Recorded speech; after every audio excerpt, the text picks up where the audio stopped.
इस चुनाव के जंग में कौन सामने क्या है इसकी फिक्र नहीं करते लड़ाई।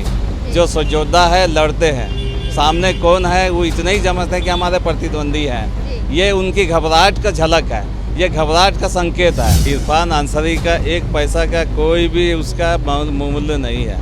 सुबह कुछ बोलता है, शाम को कुछ बोलता है, क्योंकि वो खुद जानता है घुसपैठियों का श्रेय घुसपैठियों का श्रेय यह देने वाला वही है। यही लोग चाहते हैं कि हम वोट की राजनीति करके हम लोग राज्य को ताक में रख दें, राज्य की सुरक्षा को गिरवी रख दें। यही उन लोग का मानसिकता है। झारखंड में विधानसभा चुनाव का बिगुल फूट चुका है और इस पर मुहर भी लगा दी है चुनाव आयोग ने।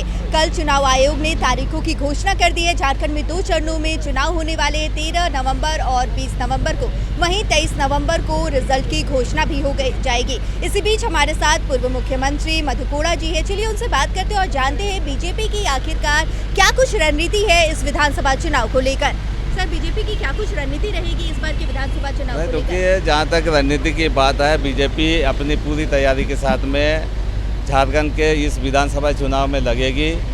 रणनीति क्या होगा ये चूँकि अपनी अंदरूनी मामला होता है, लेकिन आपको नज़र आ जाएगा जिस समय में यहाँ पर पूर्ण बहुमत के साथ में सरकार बन जाएगी भारतीय जनता पार्टी का, तो स्पष्ट नज़र आपको पता चल जाएगा कि उनकी रणनीति क्या है और किस रूप से वो यहाँ पर तैयारी में जुटकर इस चुनाव में लड़ा है। कोड़ा जी, विपक्ष के द्वारा लगातार ये कहा जा रहा है कि एक हमारे खिलाफ बीजेपी ने 6 आधा दर्जन लगभग मुख्यमंत्रियों को, जो पूर्व सीएम थे, उनको उतार दिया है इस फील्ड पर। अगर हम देखें, आपकी बात करें, अर्जुन मुंडा जी की बात करें, बाबूलाल मरांडी की बात करें, वहीं रघुवर दास की बात करें, तो तमाम मुख्यमंत्री, जो तमाम पूर्व मुख्यमंत्री थे, वो बीजेपी के साथ है। तो क्या इसको एक बड़ी चुनौती माना जा सकता है जेएमएम की तरफ से? क्योंकि जेएमएम बोल रही है हम अकेले हैं और इनके तरफ आधा दर्जन पूर्व मुख्यमंत्री, ऐसा क्यों? देखिए, जो जिसको मन से अंदर से घबराहट रहती है वो इस प्रकार से कहता है। लड़ाई के जंग में, इस चुनाव के जंग में कौन सामने क्या है इसकी फिक्र नहीं करते लड़ाई। जो योद्धा है लड़ते हैं, सामने कौन है वो इतना ही समझते हैं कि हमारे प्रतिद्वंदी हैं। ये उनकी घबराहट का झलक है, ये घबराहट का संकेत है। इससे ज़्यादा और इस संबंध में नहीं बोलना चाहिए। जेएमएम का इस घबराहट का और विचलित होने का एक संकेत है इसको। आने वाले विधानसभा चुनाव को लेकर जैसे बीजेपी इतनी ज़्यादा रेस नज़र आ रही है, ग्राउंड लेवल पर काम कर रही है, लगातार जो पंच प्रण लिए गए बीजेपी की तरफ से आने वाले विधानसभा चुनाव को लेकर, तो ये एक तरह से कह सकते हैं कि बीजेपी पूरी तरह से पिछले जो चुनाव थे वहाँ जिस तरह से हार का सामना करी थी बीजेपी ने, तो क्या इस बार बीजेपी की तरफ से तैयारियाँ की जा रही है कि इस बार के चुनाव में वो जीत हासिल कर सके? बिल्कुल है कि पिछले बार जो भी खामी रह गया था पार्टी में, चुनाव को जीतने के लिए, प्रत्याशी को जिताने के लिए कहीं ना कहीं खामियां रह गई थे, तो उसको दूर करते हुए फिर से भारतीय जनता पार्टी काफ़ी हर स्तर में, हर निचले से निचले स्तर से लेकर के हमारे ऊंचे जिले स्तर तक के लोगों को जो कार्यकर्ता हैं वो लोग एकजुट होकर के लोग लगे हैं और काफ़ी अच्छे तैयारी किए हैं। वो लोग चाहते हैं कि इसकी हाल में ये भारतीय जनता पार्टी या झारखंड को बचा ले, झारखंड को हम लोग बचाएं, झारखंड का विकास हो। झारखंड मुक्ति मोर्चा हेमंत सोरेन से यहाँ पर राज्य सुरक्षित नहीं हो सकता है, विकास नहीं हो सकता है, ये साबित हो गया पिछले इस उनका जो कार्यकाल के दिन में। गीता कोड़ा जी भी बीजेपी में है, आप भी बीजेपी में है, तो क्या कुछ उम्मीद जताई जा रही है? आप दोनों कहीं किसी विधानसभा सीट से चुनाव लड़ने वाले हैं? मैं तो नहीं लड़ रहा हूँ, गीता जी प्रयास कर रही है। अगर पार्टी मौका देगी तो निश्चित रूप से हम समझते हैं कि वो आजमाएगी। नहीं, अन्यथा हम लोग जो भी पार्टी को टिकट देगा, जिसके लिए भी घोषित करेगा, उसको जिताने के लिए हम लोग पूरा पुरजोर से लगेंगे।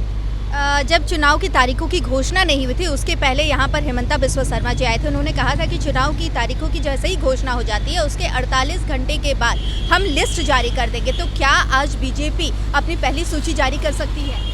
देखिए, वो चूँकि पार्टी का विशेष अधिकार है, संसदीय बोर्ड में मीटिंग होती है, तय होता है, उसके बाद ही घोषणा होता है और कभी भी हो सकता है संसदीय बोर्ड का मीटिंग हो जाएगी तो आप लोगों को ही पता चल जाएगा कि कौन किस भी सीट से, कौन प्रत्याशी पार्टी की ओर से घोषित हो गया अधिकृत रूप से, वो पता चल जाएगा। इस बार के चुनाव में विपक्ष को घेरने के लिए क्या कुछ मुख्य मुद्दे होंगे बीजेपी की तरफ से?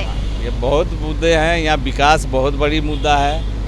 और यहाँ पर घुसपैठी का मुद्दा बहुत अहम मुद्दा है। यहाँ का विकास है, आज विकास रुका हुआ है। यहाँ पर लोगों को रोजगार नहीं मिल रहा है, लोग रोजगार से भटक रहे हैं यहाँ पर। तो ये बहुत सारे के मुद्दे हैं। इस बार उस मुद्दे को लेकर के भाजपा चुनाव, इस झारखंड में चुनाव लड़ने जा रही है। घुसपैठी की बात कही आपने, उस पर जो झारखंड के ग्रामीण विकास मंत्री है डॉक्टर इरफान अंसारी, उन्होंने कहा है कि झारखंड में किसी तरह के भी बांग्लादेशी घुसपैठियों का कहीं भी कोई नामो निशान नहीं है। अगर बीजेपी एक भी घुसपैठी को लाकर सामने खड़ा कर दे तो मैं उस दिन उनको चैलेंज करता हूँ। उन्होंने खुला चैलेंज कर दिया है बीजेपी को इसे लेकर कि एक भी घुसपैठी बीजेपी लाकर दिखा दे। तो आप क्या कहेंगे? इन पर इरफान अंसारी का एक पैसा का कोई भी उसका मूल्य नहीं है। सुबह कुछ बोलता है, शाम को कुछ बोलता है, ये जग जाहिर है। इसलिए उसकी बातों को बहुत ज़्यादा हम समझते हैं अहमियत लोग, पब्लिक भी नहीं देता, हम लोग भी नहीं देते हैं, क्योंकि वो खुद जानता है घुसपैठियों का श्रेय माने घुसपैठियों का श्रेय यह देने वाला वही है। यही लोग साथ चाहते हैं कि हम वोट की राजनीति करके हम लोग जो राज्य को ताक में रख दें, राज्य की सुरक्षा को गिरवी रख दें, यही उन लोग का मानसिकता है। धन्यवाद आपका। ये हमारे साथ थे पूर्व मुख्यमंत्री मधु कोड़ा जी, जिन्होंने बताया कि बीजेपी आने वाले चुनाव में किस तरह के मुद्दों को उठाने वाली और विपक्ष से कैसे वो निपटेगी और कैसे लड़ेगी। सहयोगी कौशल के साथ मैं मंजूषा भारद्वाज, 99 न्यूज़, रांची। नमस्कार।